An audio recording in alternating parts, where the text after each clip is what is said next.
Hello again, Homewood Patriot fans. Welcome into another episode of Legends of Homewood Patriots Football. In this episode, we will talk to our fifth legend, Chris Gray. In our previous episodes, we've been talking about the 84, 85, and 86 teams that returned Homewood to the playoffs and then to the championship game for the first time in over a decade. As we discussed with Chris Rebels, the team featured a particularly strong defense that was led by coordinator Wayne Sheets, an assistant that had been with the Patriots since their very first season. Playing major roles for his squad in 86 were three juniors, Jody Brandt and Chris Zaragoza at linebacker, both of which are still in the all-time top 10 list of Homewood tacklers, as well as Chris Gray at defensive end. Born in 1970, when Chris began playing football in middle school, he was not a particularly large kid. But by high school, he had become a 6'4", 255-pound man-child, as Coach Tommy Walker nicknamed him. Contrasting greatly with the size and quickness of Chris Rebels, Gray gave the Homewood Patriots an intimidating hulk that everyone noticed as soon as he stepped on the field. At the end of his senior year, he was named first-team All-State by the Birmingham News, as well as honorable mention All-State by the Alabama Sports Writers Association. After high school, Gray received a scholarship to play for legendary Auburn coach Pat Dye, where he was moved to the offensive line. The change was fortuitous, as it led to Chris getting drafted to play professional football, becoming Homewood's first player to make it to a starting NFL roster. As we will discuss during the interview, Gray enjoyed an unusually long and prosperous professional career. Since the start of the league in 1919, well over 1,100 players with Alabama roots have played in the NFL. But in 2019, AL.com put together a list of the top 100 of those players, with Chris coming in at number 57, one of two Homewood players to make the list. He's also a member of the very prestigious Alabama Sports Hall of Fame. Chris is retired from football now, still married to his high school sweetheart, and back living in the Birmingham area. So, without further ado, let's bring in our fifth legend of Homewood Patriots football, Chris Gray. Hello, Chris Gray. There he is, the man-child himself. How you doing? How you doing, Glenn? I'm doing great. great. It's good to see you again. Got to see you briefly at a football game last fall, but before that, I don't know how long it had been since I'd seen you. It's been a long time. It has. So, Chris, when were you born? 1970? 70, yep. Where? 1970. West End Hospital. Was your family already living in Homewood, or did you go somewhere else before Homewood? I want to say we lived in West End for 2 years. And then my mom and dad bought a house in Homewood right there on Dixon Avenue. They're still there. So, yeah, we moved. I think I was probably 2 years old. We moved to Homewood. Your parents are still living in the house you grew up in. Yeah, they're still living there. Yeah, that's awesome. Still going strong. So that's awesome. So which elementary school did you go to? I was Edgewood. So I didn't meet you until middle school, I guess. So you went through the middle school. Yeah, yep. Did you play football at the middle school? I did. That was my first experience, 6th grade. Coach Litton and Coach Wright walking us through just the basic fundamentals of football in the spring of my 6th grade year. That was my first experience. So you started playing then, and then just your life was set. You know what's crazy is that one story I tell is I did not like football. When I first started, I just, I remember it clearly. So I had to, both my parents worked, and my brother, he's 3 years older than me, so he was in high school. And but I remember having to ride my bike up to the junior high to go to football practice. I remember, I forget who it was, maybe Jason Richards or somebody that lived around me. They were baseball players, didn't play football. So usually we got up in the morning or 8 o'clock, whatever it was back in the day, and we'd ride our bikes to Homewood Pool, then West Homewood Pool, then Homewood Pool. Right. To see who was available to hang out with. And so I remember that one morning I was riding my bike up to the middle school. And, when you're going down right behind Dawson Baptist Church, where that big parking lot is. Yeah. So we're about to take a right on that street. And so Jason took a right. I think it was Jason. He took a right. and I kept going straight. You know, that really steep hill you had to go Yeah, up. yeah. So I was riding my bike up that steep hill, and actually I got about halfway and I stopped and I was walking it, and I'm thinking, what am I doing? I don't like football. The pads are heavy. So I literally got on my bike and I turned around. I rode down the hill thinking, I'm not going to go. I'm not going. I rode I'm out. down to I'm the, done. I'm done. I'm done. I want to go to the pool, you know? So I turn my bike, I ride down the hill. I'm riding my bike down that hill, and it's just me. And I get to that little stoplight where, the Dawson Rec Center is across to the left, the New York Yeah, Pizza's on the right, there's a gas yeah, yeah, station. yeah. And I get there, I think, man, if I go home and miss this practice, my dad's going to kill me. So I turned around and went back up there. And And your whole life yeah, turned around on that decision right there. one decision, yes. So small back then, but, Thinking back on lifelong it, decision. huge life decision, and you could have never known at that moment what a life decision that Exactly. was. Yeah, that's cool. Exactly. So I remember that year. Oh, I can tell you some funny stories. But me and I won't name the other guy. I remember being in line, and Coach Litton was the guy running the drills. Me and another guy, we literally people would go through their thing and their drill, and I would just let them pass me. Hey, just go ahead and go. Go ahead and go. So I was always at the end of the line. So I would skip to the drills. I didn't want to hit anybody. And I was like, I don't want to get that. And I remember the coach Litton, finally he called on. He's like, Gray, and the other guy, Gray and so, get out here. And it was we just switched from like a tackling drill to what do you call it? So I was a defensive lineman and this guy was the linebacker. So Billy Ralph, these are the big guys, Billy Ralph, Lee Hood, and Eric Roy. So Billy and Lee were the offensive linemen, and Eric Roy was the running back. It's that 3-on-2 drill, whatever it is. Yeah. So I'm the defensive lineman, and this guy's the linebacker, and they literally, I mean, crushed us. I remember falling and landing on my elbows. And right when we landed on our elbows, the big horn blew or the whistle blew, and we had water break. And I remember going over to the sideline, and I thought my elbows were just because it wasn't a grass field, it was partially grass, partially gravel, Yeah, yeah, yeah. Anyway, I go over the sidelines and my elbows, and I'm sitting next to Billy Ralph, and I'm like, "Is my is my arm bleeding? Is my arm bleeding?" I was starting to tear up. I thought I was seriously hurt. He goes, "Yeah, you got a little blood." I went going to Coach Wright and saying, "Coach Wright, I think I got to go in because my elbow's bleeding." So he's like, "Son," he just wiped it off and Get on his back out pants. He goes, "You're fine. You're fine." Anyway. there. So anyway, I did not like the early on seventh Yeah, grade year. yeah. As the season progressed, I Well, enjoyed it a little more. So before we start talking about your career in the high school, even before you became famous for football, you got found yourself in the Birmingham news because of a story involving a cave. yeah, Tell yeah. us the cave story. Oh gosh. Well, my brother was one of the top guys in ROTC at Homewood, and he was one of the top guys at the Civil Air Patrol in that Birmingham area. Him and a couple other guys at Homewood. He had all the gear, all the stuff. So he was the guy everybody would come to when they wanted to do something, like going into a cave or something like that. So he never let me really hang out with him.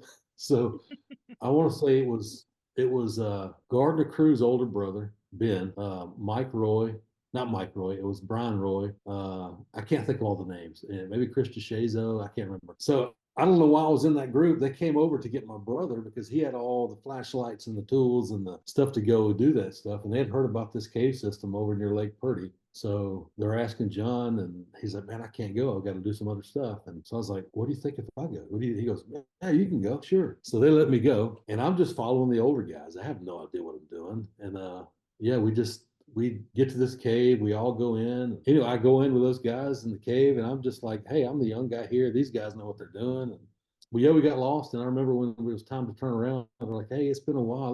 Let's go back." So we kind of turned around and shined our flashlights. It was like, well, which hole did we go through? And I'm like, That had to been uh oh. terrifying. Yeah, I was terrified. I was like, man. Luckily, I was with these guys. None of them really panicked, but everybody kind of made a decision. Brian Roy was kind of him and Greg Morse. Him and Greg Morse, they're both wrestlers and really agile on their feet, and Yeah. so we decided to give those guys the good flashlight. So listen, if we're all going to follow each other, you kind of know where we are. So why don't you guys go try to get out? And that's what we did. We all just hung out, and Brian and Greg Morris found their way out. And the next thing you know, probably I don't know how long it was, 12 hours later or something like that, and we hear some talking, some loud talking, and so we just start screaming, "Hey, we're over Hey, we're here!" down And here. hey, listen, we can hear him. We can hear him. It was pretty spooky. It really was. We got out. So It's about 12 hours you were down there? Yeah, I think it was 12 to like 16 hours, something like that. Dang. But we know we got lucky though. But man, there were so many things that you could easily have slipped down. Like I said before, slide down one of the mud walls. There's a lake in there that was pretty big lake. It was pretty deep. So yeah, So we pretty amazing that you survived to tell the tale. yeah, exactly, yeah. I vividly Luckily, remember it. I remember cutting the article out of the newspaper oh because yeah, you guys I were think in the Birmingham News, if you remember that. that's yeah, I do. So Yeah, anyway, so you playing football at the high school. You were a defensive guy, right? You yeah. didn't play offensive line, did you? No, I didn't. I mean, I was a defensive end. That's what I wanted to play. And Yeah. Brian Hood was the stud tight end, and I was his backup. And if we had two tight ends, I would go in to play. But the crazy thing is I remember after my junior year, which Brian played that year, and I just it came back to my senior year somehow, some reason. The Lindy Sports thing came out, and this, Lindy's, and I forget all the other ones, but Chris Gray was one of the top tight ends in Alabama. I was like, what? How am I top? Oh, my top tight end. I was second And string, for goodness sake. I know, yeah, I was second string. I caught like one pass or something, though, and Yeah. mainly a block guy. So, and I'm not gonna. I just went with it. I was like, yeah, I'm a tight end. So I'm do a you tight uh end now. So do you remember your first game as a starter? it would have been my junior year Junior when we year? went to the state championship. Yeah, the state championship game. Yes, year I ended up. It was Charlie Gordon and was one of the defensive ends, and I was the other. So I don't remember my first start. That was the first year I'd started. At So defensive my end. freshman year, yeah, the first year was my freshman year. I remember just played freshman with Coach Walker. Sophomore year, some of those freshmen got pulled up, like Steve Gray and a few other, Jody, I think, and maybe Zaragoza. Some other of those guys got pulled up to play on the varsity when they made. Well, that year we played Banks, right? That Yeah. was '84. That would have been your We lost. freshman year. My sophomore That's my year. We first. played Banks in the Yeah, playoffs. yeah. First So I time think only Homewood one. first time Homewood had been to the playoffs in about 10 years. No, yeah, yeah. That's Yeah. right. Yeah. Look, I remember that game because I wasn't playing. I was just on, sidelines watching, and it looked like Alabama was over there. Yeah. Just that's Yeah. what I remember. Yeah. But within my But then you're sophomore year, I was JV, and I didn't get called up to play for the varsity like there's 4, 5, 6 guys that did our JV year. Well, you know what they used to say about you at that point, don't you? What's that? That you didn't like to hit. You were too nice of a guy that Yeah, you didn't like to really get mad and get in there and hit people. I can see that. That's true. Yeah, that's You know, true. Uh, you were too affable. You didn't get mad enough on the field. guys would try to get me mad. Yeah, Yeah. yeah. Yeah. I didn't want to make enemies. I was always a nice guy. I tried to, if I hit somebody, knocked them down, I'd help them up. Oh, that's the way to do it. So yeah, no, So it's your junior year, the year that we yeah. went to that state championship game, and you were starting defensive lineman. Let me ask you about two games in your memories of them. Okay. First of all, the Stanhope Elmore game during the playoffs. You remember that one? 10-8. Yeah. Okay. Yeah. Yeah, I'm we looking. got that. I print Got a out goal the line schedule. stand Yeah. because of Jody Brandt catching the guy Yeah. basically by the shoestring, and then we had to punt out of our own end zone. Took a safety, Yeah. and then we were able to hold on to the end the game and won and went on to the state Mm, championship. So that's all a yeah. haze to you, huh? It is. Well, I mean, I think it's because I got hit a lot more after high school. So college and then the pros for 16 years, whatever. Yeah, So I right. think, Yeah. yeah, a lot of. What about Go the ahead. state championship game that year? I do remember that. Yeah, I do. I just I remember one play. I messed up on one play. I mean, they did the wrong thing or something. Well, But I didn't want to bring it up, but you just brought it up. So tell me about it. gosh, I can't remember exactly what the defense was called. But I actually went to the sidelines and I thought we were off. And then they're like, "We're missing the guy. We're missing the guy." So anyway, I tried to get out there anyway. I don't think they scored or anything on the play. I think Yeah, they they made a did. Yes, they Did they did. score? Yeah, that was their only Oh my touchdown god! touchdown of the game. So when I was out, It oh my was when you god, were out. that You is don't remember crazy. what happened? You Maybe I just blocked it out. Maybe I do remember it. I'm gonna go into. I have to go to see a therapist now. No, no, Maybe I that just did a good job of blocking that out. No, I do remember that game. Remember Coach Sheets, and I was like, "Well, where is Gray? Where's Gray?" So I tried to run out there. I'm pretty sure I tried to run out there or something. But yeah, I don't know what happened. I don't remember exactly what it was. It was Coach Sheets and those guys. Man, they had some really good defenses back then, especially using Chris Reebles. He was so athletic and so fast, and could yeah, slip through blocks. He was a stud. So yeah, yeah, anyway, but yeah, I remember that game. And I remember they had been from I may be mistaken, but I remember Gaston had a bunch of guys hurt early in the year, right. So they like started the season 0-5. Yeah, Duncan Yeah, Castleberry, and there's a few other guys. I can't think of his name. Anyway, I played with a couple of them in Auburn, really. and then when they came back, I mean, they were game changing players. They did well. So yeah, if that's one game, I tell you what, I would love to play that game again, just because of Yeah. that stake for one. Well, So now, that was going to be one of my questions. If you could go back in time, yeah, that would be what the would you thing. like a do over on? It's that game, huh? Just not miss. Maybe I'd have made a sack. You never know. Well, So let me ask you, the next year, your senior year, yeah, what the heck happened, man? You guys came out of the gate strong. I think you won your first 4 games, yeah. and then you lost 5 of the last 6. What happened? I don't know. I think we had a few guys that got hurt, and some guys. I want to say some guys stopped playing. Some guys dropped out. Really? I don't exactly know what happened. I mean, yeah. We had a really good team. We just lost focus, I guess. When did you start getting recruited? You said Lindy's named you as a big defensive or tight end. You hadn't even played tight end yet. Is that right about the time that you started getting letters? It is. What's crazy is my dad. He worked at a company over in Pennsylvania Valley called American National Can.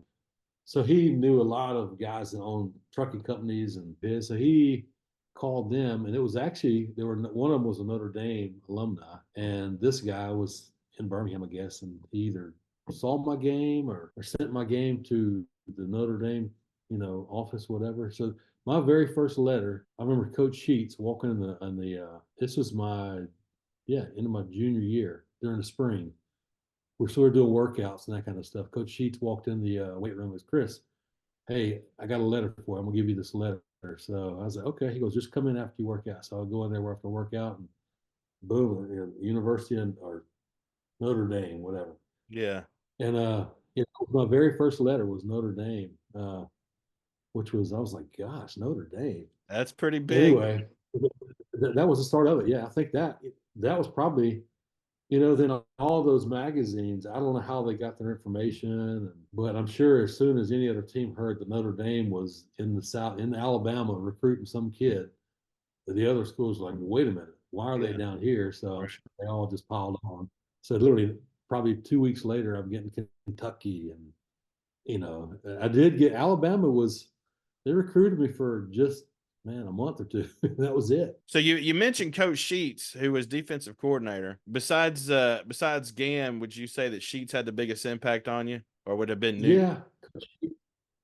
Yeah, Coach Sheets and Coach Newton, but I remember Coach Sheets. He always had a Coach Newton was awesome as well, but Coach Sheets always had a positive spin. I remember one time it was me. Oh, I can't think of the other guys in our group, a tight end group. We were just throwing passes, back and forth. It's like four of us. We're throwing passes back and forth, and he was just joking around and saying, well, Gray, when you make it big, don't forget us. And then just saying something like that, I'm like, what are you talking about? But it kind of, you look back on that, he was just kind of building a little bit of confidence in me. And Yeah, that's yeah, awesome. Coach Sheets he was a real positive coach, and Coach Newton was too. But Coach Newton he could get on to you now. Well, I was about to say him People, and Sheets were kind of good cop, bad cop in a lot of ways. they were, yeah, exactly, yeah, yeah. So it was a good combination, yeah. Do you Coach Newton.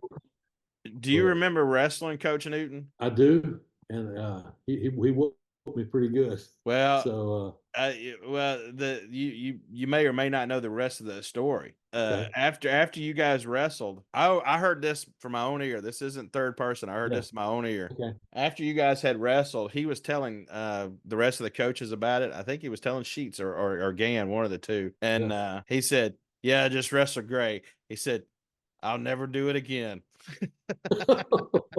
Really, that's Yeah, crazy, you crazy. you put up a good fight. He Oh said he would man, never do it again. oh, I remember that, man. Yeah, yeah. That would I wish I'd have heard something like that. That would have given me a little more confidence. I didn't have a whole lot of confidence back then. So, and, in my ability Well, to play, I didn't know. you were a big teddy bear. Like I said, I mean Yeah, you're for such a big guy, you just yeah. didn't have any venom in you at all. I mean, No, you're right. Yeah, you didn't want to hit anybody or hate anybody or hurt anybody. You're just yeah. I mean, I don't want to sound like I'm insulting you, but you were a teddy bear in a lot of ways, No, right? hey, I agree 100%. Yeah, I It's totally one of the agree. reasons why we loved you so much, though. To be honest, I Yeah. mean, you were we. That's the reason why I called you the man child. All right. That's right. That's exactly right. Coach Walker. Yeah. Coach Walker. So, Yeah, so you get drafted by Auburn, yeah, recruited by Auburn. yeah, You go down there and you play at Auburn, and they're the ones that moved you to offensive line. yeah. So it was yeah, Bob Meeks got hurt. He was our left tackle. And we had a really good backup, Anthony Brown, and they just needed somebody else to be a backup for him. So Coach Callaway, Coach Daniels, and Coach Dye, they called me into his office. Coach Sullivan said something to me, "Hey, you got a good chance to have a good career if you move to offensive line." I was like, "Oh, okay, let me think about it." And they called me into the Coach Dye's office, and they're like, "Hey, we need you to move." So my thought was, okay, well, I guess I'll have the rest of this year in spring and to kind of get into the being an offensive lineman. They're like, "Oh no, we want you to be ready to play like a backup." This week, so was the what do you call it? This week. Amen. Yeah, well, I didn't start. I didn't start. Yeah. Anthony Brown started, but they had me ready to, and I did go in a couple of times. It was Georgia and So Pat, you were about to say Pat and I always refer to those last three games as Amen Corner. Amen Corner. Yes, Yeah, yes. Amen. So it and was so Georgia, you're telling me that Florida, they and moved. Alabama. Yeah, so they're telling you're telling me that they moved you to offensive line 1 week before the Amen Corner Yes. and said, get ready to go. Get ready. Yeah, just yeah. Wow. So and I got a little bit of play. Anthony played most of it, but I got to go in, against Georgia, Florida, and Alabama. Then yeah, so that's how I got moved, and within Wow. the next year, That I was was your own personal Amen uh, Corner. yeah, yeah, exactly, yeah. I know.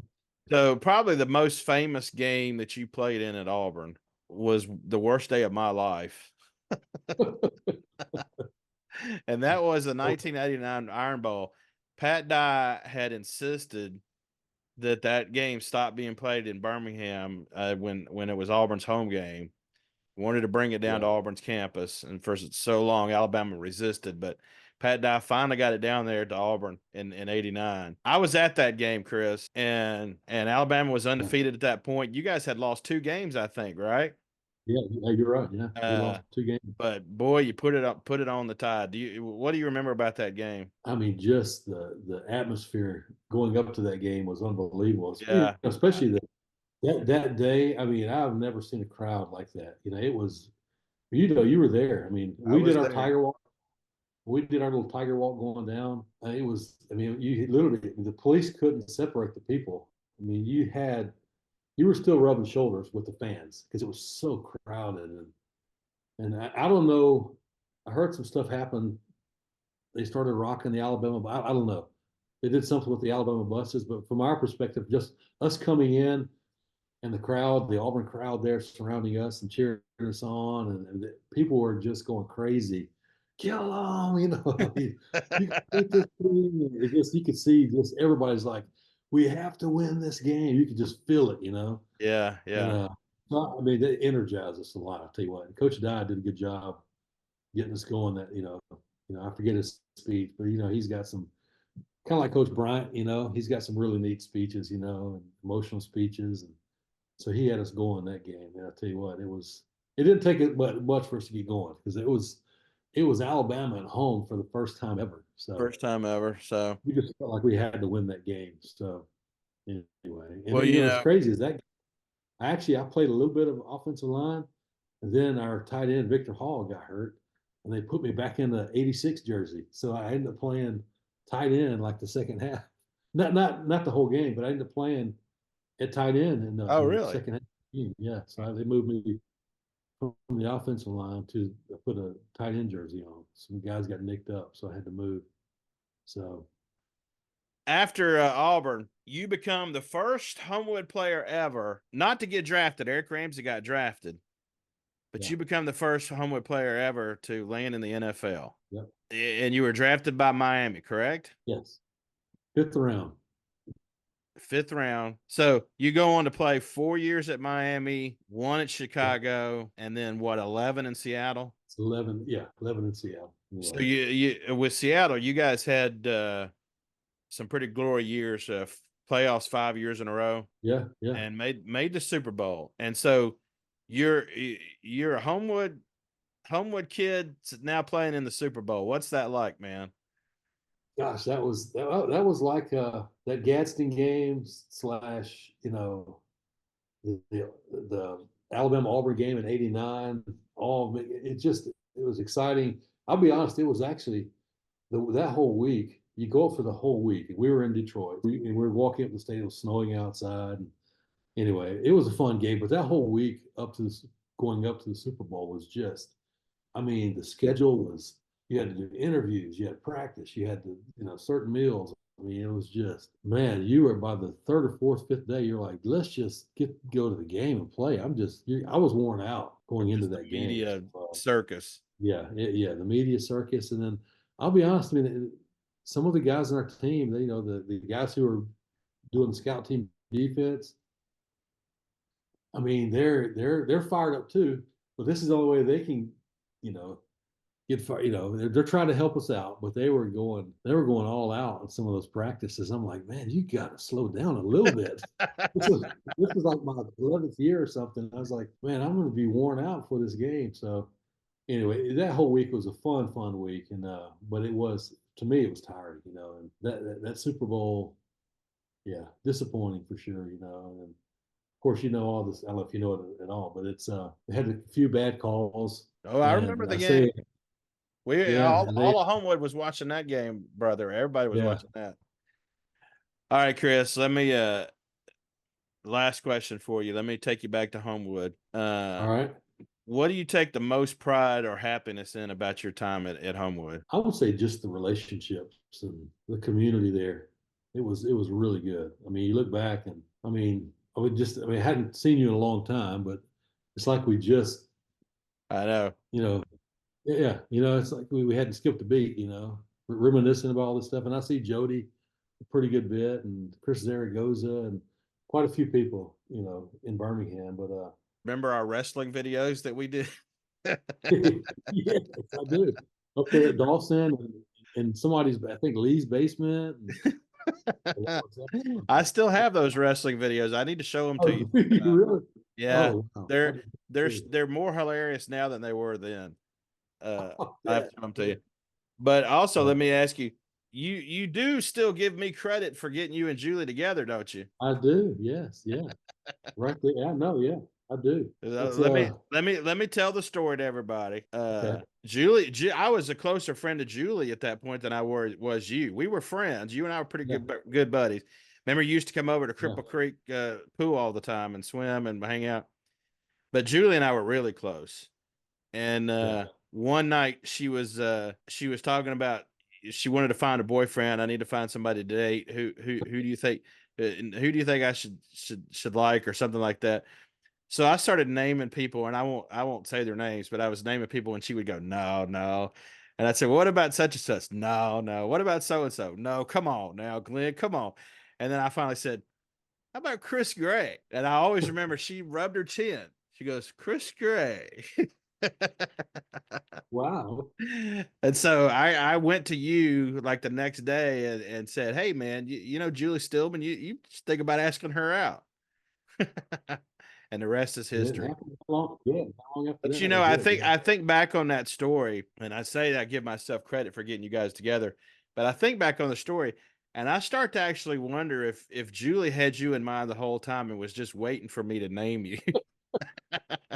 Because she knew you and I were buddies. Yeah, yeah, So yeah, I think back on it, and I wonder if she was just leading me to you. yeah, Yeah. yeah. Well, y'all had a But good with you and you, that group was you and Julie and Martha Rich and yeah, Michael Ent and yeah, Michael and all Lee the Fitz. names. You said Lee Fitzgerald. Yeah. Ethan Fitzgerald, yeah, there's a bunch of guys there. But when we Which lived in I look up to y'all, man. Y'all were a great friend group, and yeah, so how long have you and Julie been together now? married '94, married So y'all '94. coming So what up is on that? your 30th year anniversary. You 30th year, yeah, yeah. you better Well, do we did. something We just had special. it was March 19th, so it was a 30th year anniversary. And then we dated for, I guess, through college. Then a year in high school, my senior year, Yeah, started going out. So, yeah, 35, 36 years. that's great.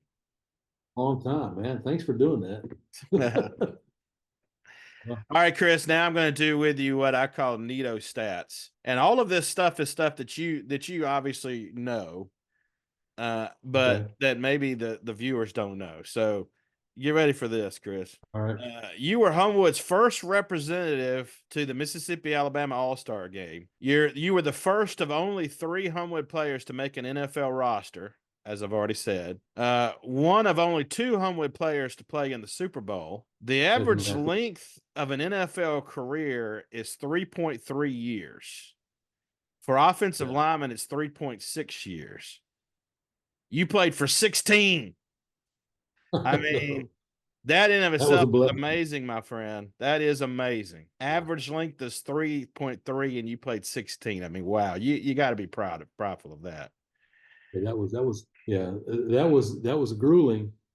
Every year it seemed like my last year.